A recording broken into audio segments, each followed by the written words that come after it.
जय जगन्नाथ पिलामान साहित्य चैनल को समस्त स्वागत।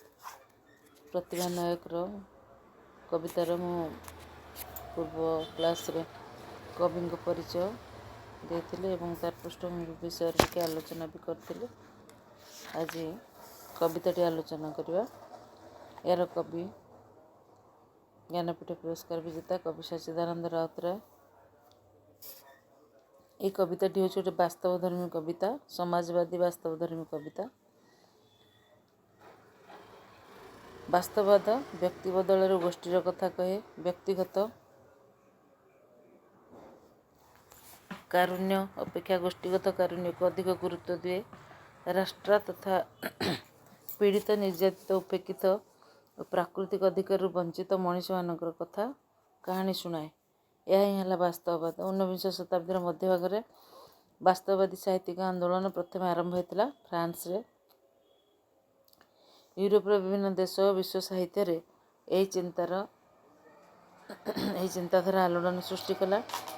घटनार बास्तव रूप को एथिरे स्थान दिगला। कौन कल्पना और रहस्य को गुरुत्व मिलला नहीं। से अग्राह्य कराला कल्पना और रहस्य को।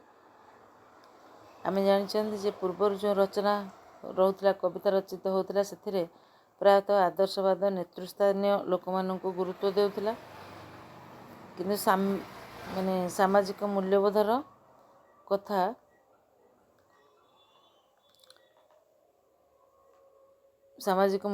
कथा प्रकाशित होता। प्रतिटी कथारे मनीष पई गोटे बंधन रोला। से मुक्त नथिला, अन्य मानक अधीन परिचालित होता। किंतु जहाँ सत्य ताहाको व्यक्त करने मनुष्य भितर से साहस आसला। केमिति आसला ना जितेबाला बास्तववादी साहित्यिक आंदोलन आरंभ है। जो साहित्यिक मान साहित्य रचना कले से माने बास्तववाद को गुरुत्व देले। एठी कौन सी उच्च श्रेणी बा धनी श्रेणी लोक मानकर जीवन जीविका बा सेमानकर जीवन को लेकर कौन सी कविता रचना करागला नहीं। एथिरे जहाँ सत्य, जहाँ वास्तव और जो माने अभावी मनुष्य, जो मानक पई समाज परिचालित, जो माने स्वप्न देखिले स्वप्न केबे साकार हुए नहीं, सेई भली प्रत्येकटी दरदी हृदयर कथा को जहाँ सत्य, जहाँ वास्तव, से वास्तववाद ताको वर्णना करागला। कवि माने चेष्टा कले जोटा वास्तव घटना ताको साहित्य रे उत्कीर्ण करिया पाए। तेणु साहित्य रे सामाजिक वास्तवता, समाजर जो नग्न स्वरूप रही ताको रूप देवाकू लागिला। समाजवादी वास्तवता साम्यवादी चिंतन को मध्य गुरुत्व दिए। समाजवादी जो वास्तवता ताहा साम्यवादी चिंतन को मध्य महत्व दिए। निष्पेषित अवहेलित मनीषर कथा कहे।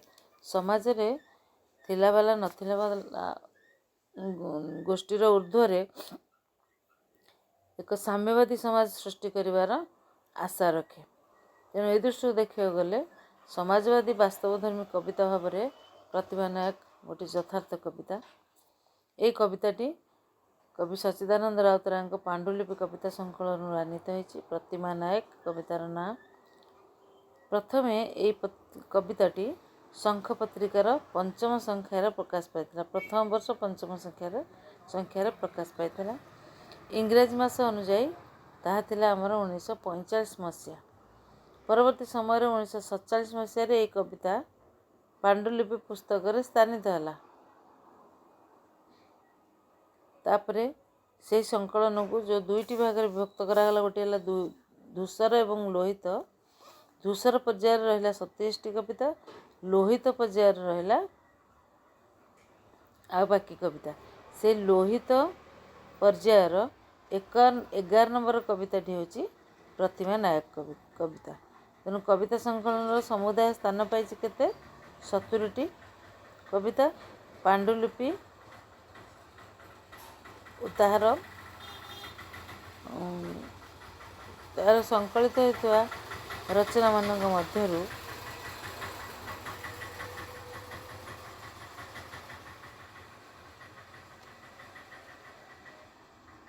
ସେଇ ରଚନା ଗୁଡ଼ିକ ମଧ୍ୟରୁ ଯେଉଁ ରଚନା ଗୁଡ଼ିକ ଆତ୍ମପ୍ରକାଶ କରିଛି ସେଥିରେ ରହିଛି ନିମ୍ନ ଶ୍ରେଣୀର ବା ଖଟିଖିଆ ଗରିବ ବୁର୍ଜୁଆ ଶ୍ରେଣୀର ଲୋକମାନଙ୍କ ପ୍ରତି ରହିଛି ଶ୍ରଦ୍ଧା, ସହାନୁଭୂତି, ଶାନ୍ତି ପାଇଁ ଜାଗ୍ରତ, ଯୁଦ୍ଧ ସୃଷ୍ଟି କରିବାରେ ତାଙ୍କର ଏଇ ଯେଉଁ ଯୁଦ୍ଧ ବିରୁଦ୍ଧରେ ଏକ ଚିରନ୍ତନ ଜିଗୁପ୍ସା, ଯୁଦ୍ଧ ଆହତ ମଣିଷ ସମାଜର ଯେଉଁ ଚିତ୍ର, ମଣିଷ ସମାଜ ଯୁଦ୍ଧ ଆହତ ମଣିଷର ସମାଜର ଚିତ୍ର, ପୁଣି ତାକୁ ବଞ୍ଚାଇବା ପାଇଁ ଯେଉଁ ଆଗ୍ନେୟ ବିଶ୍ୱାସ, ଏହିସବୁ ଗୁଡ଼ିକୁ ସେ ତାଙ୍କ ସାହିତ୍ୟ ଭିତରେ ସ୍ଥାନିତ କରିଛନ୍ତି। ଯେଉଁ ନୈରାଶ୍ୟରେ T.S. ଏଲିୟଟ୍ ପ୍ରଥମେ ବିଶ୍ୱଯୁଦ୍ଧର ଅବକ୍ଷୟକୁ ଲକ୍ଷ୍ୟ କରି କବିତାରେ ଏକ ନେତିବାଦୀ ଦର୍ଶନର ସ୍ୱର ଉଚ୍ଚାରଣ କରିଥିଲେ, କବି ସଚୀ ରାଉତରାୟ ଦ୍ୱିତୀୟ ଯେଉଁ ବିଶ୍ୱଯୁଦ୍ଧକାଳୀନ କବିତାରେ ସେହିପରି ପରାହତ ଜନମାନସର ସ୍ୱର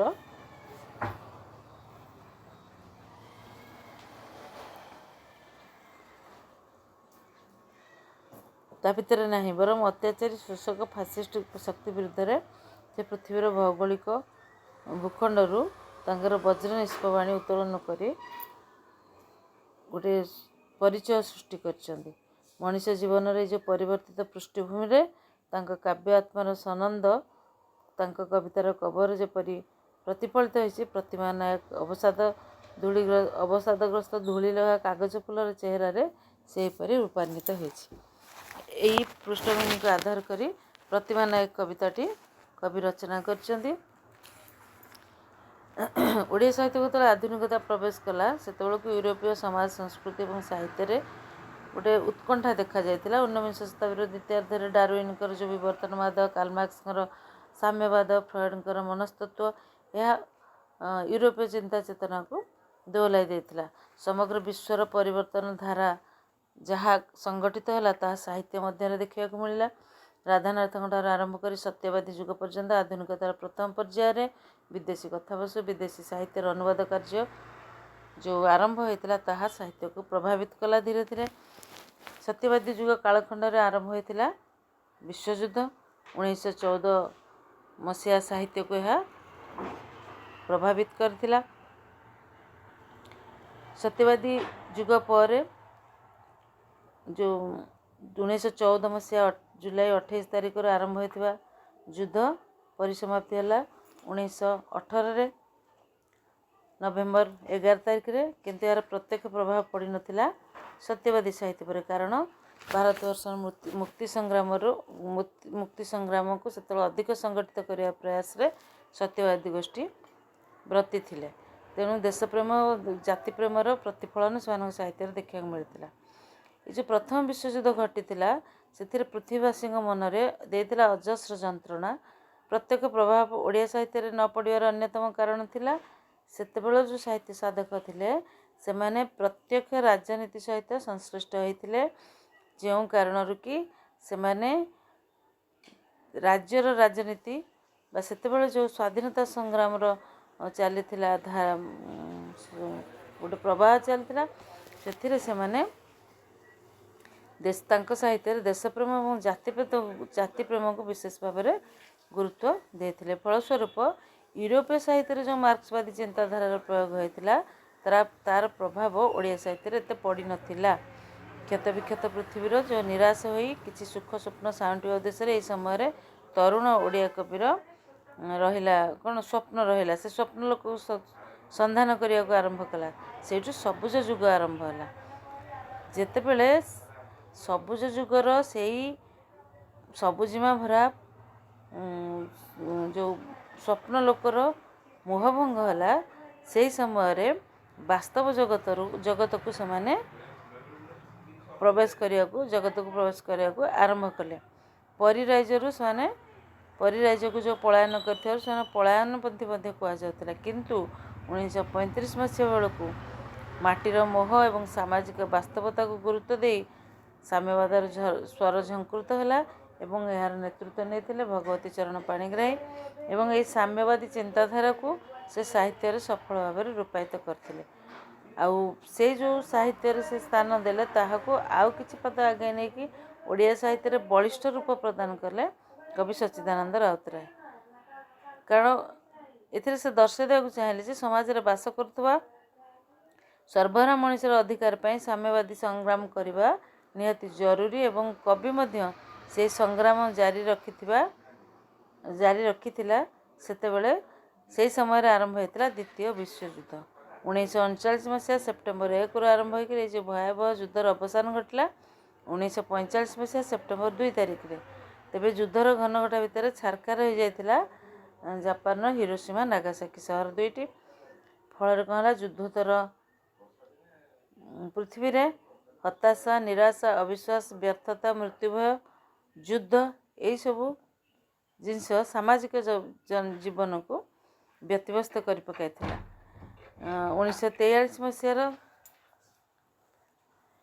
दुर्भिक्ष ओडिशा पर भयंकर प्रभाव पकाई सारी मुठाए खाद्यपाई से मनुष्य संघर्ष करुला। यही संघर्ष भितर कवि सच्चिदानंद राउतराय आविष्कार कले क्या ना प्रतिमा नायक को।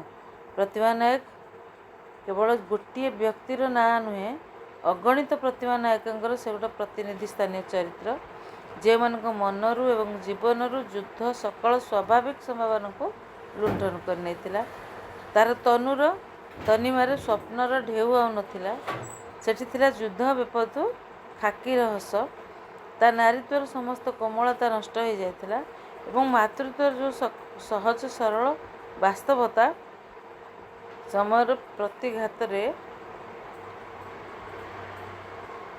प्रतिघात से होगला गोटे कोमल नारी गोटे होगला कौन विपर्यस्त होगला।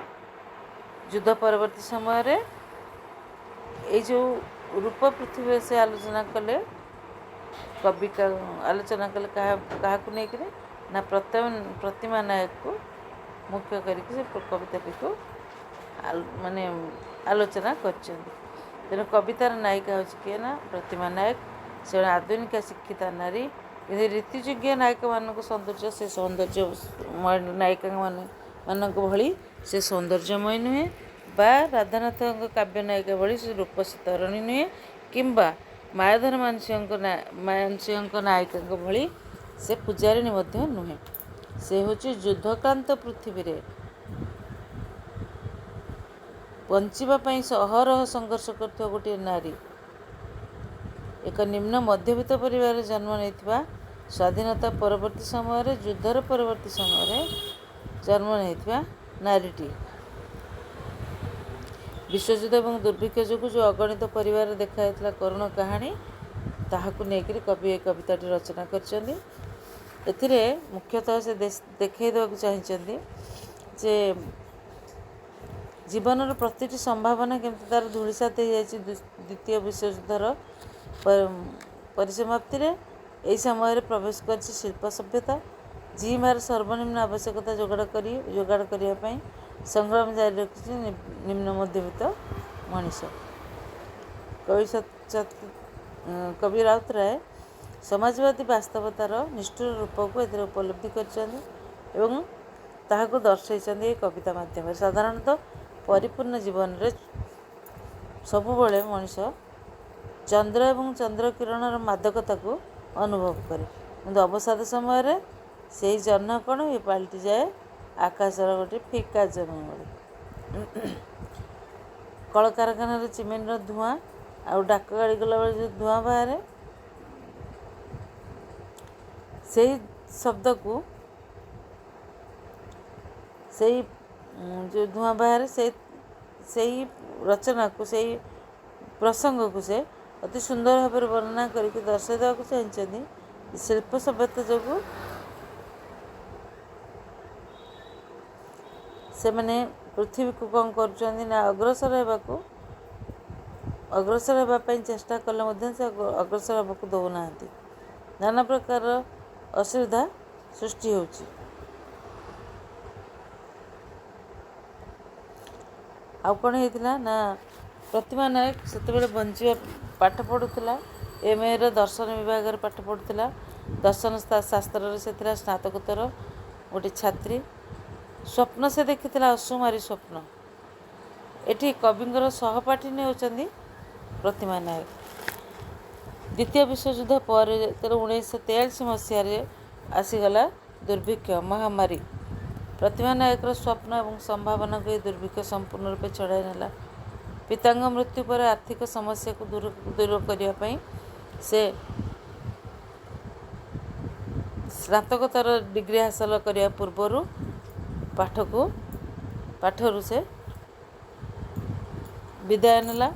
ଏପରିକି ପୂର୍ବରୁ ସ୍ଥିର ହୋଇସାରିଥିବା ବାହାଘର ସେ ପ୍ରସ୍ତାବ ମଧ୍ୟ ପାରିବାରିକ ଦୁସ୍ଥିତି ଯୋଗୁଁ ଭାଙ୍ଗିଗଲା।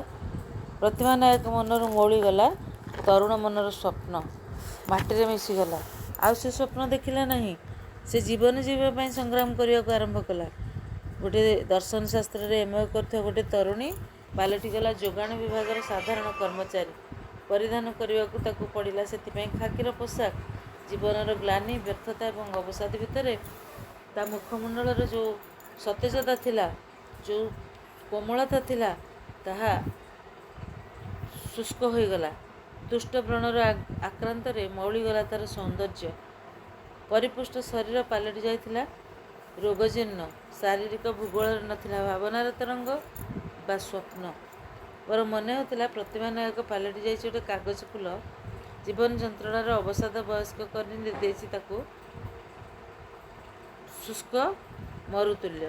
ତେଣୁ କବି ଲେଖିଛନ୍ତି ସେଠି, ତନୁ ତାର ରୋଗଜୀର୍ଣ୍ଣ, ବ୍ରଣେ ତାର ମ୍ଳାନ ମୁହଁଯାକ, ଶ୍ରଥ ରଜ୍ଜୁ ଦେହ ଶିଖା, ଢାଙ୍କି ଅଛି ଖାକିର ପୋଷାକ। ଜାପାନୀ କାଗଜ ଫୁଲ ପରି ଦେହେ ବୟସର ଧୂଳି, ପଚାରିଲି ଭଲ ଅଛ, କଣ୍ଠେ ମୋର বিষণ্ଣ ଗୋଧୂଳି। କବି ତାଙ୍କୁ ପଚାରିଛନ୍ତି ଯେତେବେଳେ ଦେଖା ହେଇଛି କେମିତି ଅଛ। ଯେଉଁ ସ୍ୱପ୍ନ, ଯେଉଁ ସବୁଜିମାକୁ ନେଇକରି ସେ ବଞ୍ଚି ରହୁଥିଲା, ତା ଆଖିରେ ଅସୁମାରୀ ସ୍ୱପ୍ନ ଥିଲା। ବର୍ତ୍ତମାନର ଖାକି ପୋଷାକରେ ସେହି ଶୀର୍ଣ୍ଣ ଜରାଜୀର୍ଣ୍ଣ ଶରୀରକୁ ଦେଖି କବିଙ୍କ ମନରେ ଆଘାତ ହେଇଛି ଏବଂ ସେ ପଚାରିଛନ୍ତି ଭଲ ଅଛ। ସେ ତାଙ୍କ ପ୍ରଶ୍ନର ଉତ୍ତର, କାରଣ ଯେଉଁ ସ୍ୱପ୍ନ ସେ ଚନ୍ଦ୍ରକୁ ଦେଖିକି ଦେଇଥିଲା, ଜହ୍ନକୁ ଦେଖିକି ଦେଇଥିଲା, ଜହ୍ନ କିରଣକୁ ଦେଖିକି ଦେଇଥିଲା, ଯେଉଁ ଜହ୍ନ କିରଣ ତାକୁ ଆନନ୍ଦ ଦେଉଥିଲା, ସେଇ ଜହ୍ନ ବର୍ତ୍ତମାନ ଭାବନାର ତରଙ୍ଗ ଦେଇପାରୁନି। ବର୍ତ୍ତମାନ ସେ ଦେଖାଯାଉଛି ସାବୁନର ଫେଣ ପରି ସଫା। ଫିକା ଜହ୍ନ ହୋଇଯାଇଛି, ନିସ୍ତେଜ ହୋଇଯାଇଛି ତା ଜୀବନ। ତେଣୁ ନାୟିକାର ଏଇ ଯେଉଁ ରୂପ ଥିଲା ପୂର୍ବରୁ, ଯେଉଁ ମାନସିକ ସ୍ଥିତି ଥିଲା, ତା ଧୀରେ ଧୀରେ ନଷ୍ଟ ହୋଇଯାଇଛି ଏବଂ ତା ମନର ସରସତା ନାହିଁ, ଆତ୍ମପ୍ରତ୍ୟୟ ନାହିଁ। ସ୍ୱପ୍ନ ଏବଂ ବାସ୍ତବତାର ସଂଘର୍ଷରେ ତା ଜୀବନ ବିପର୍ଯ୍ୟସ୍ତ ହୋଇପଡ଼ିଛି।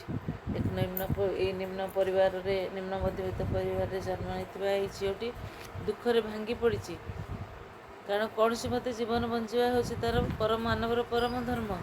ସେଥିଲାଗି ସେ ପ୍ରେମର ପରିଭାଷାକୁ ଭୁଲି ଯାଇଛି, କିନ୍ତୁ ସମ୍ପୂର୍ଣ୍ଣ ରୂପରେ ଭାଙ୍ଗି ପଡ଼ିନାହିଁ। ଯୁଦ୍ଧୋତ୍ତର ପୃଥିବୀର ଶିକ୍ଷିତା ନାରୀ ସେ ହୋଇଯାଇଛି।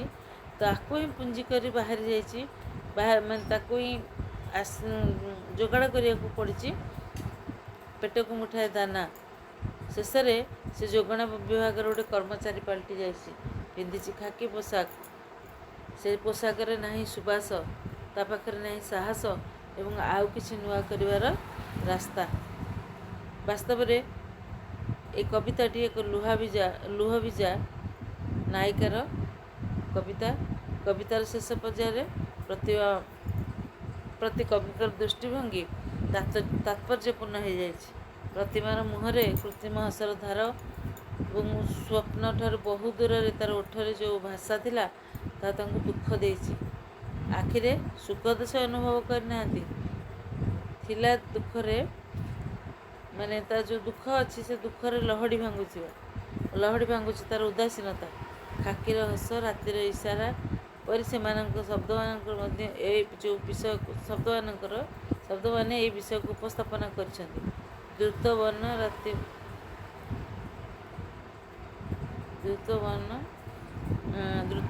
ଏବଂ ଗତିବାନ ନକ୍ଷତ୍ର ପରି ସେ ପରିଚାଳିତ ହୋଇଛି।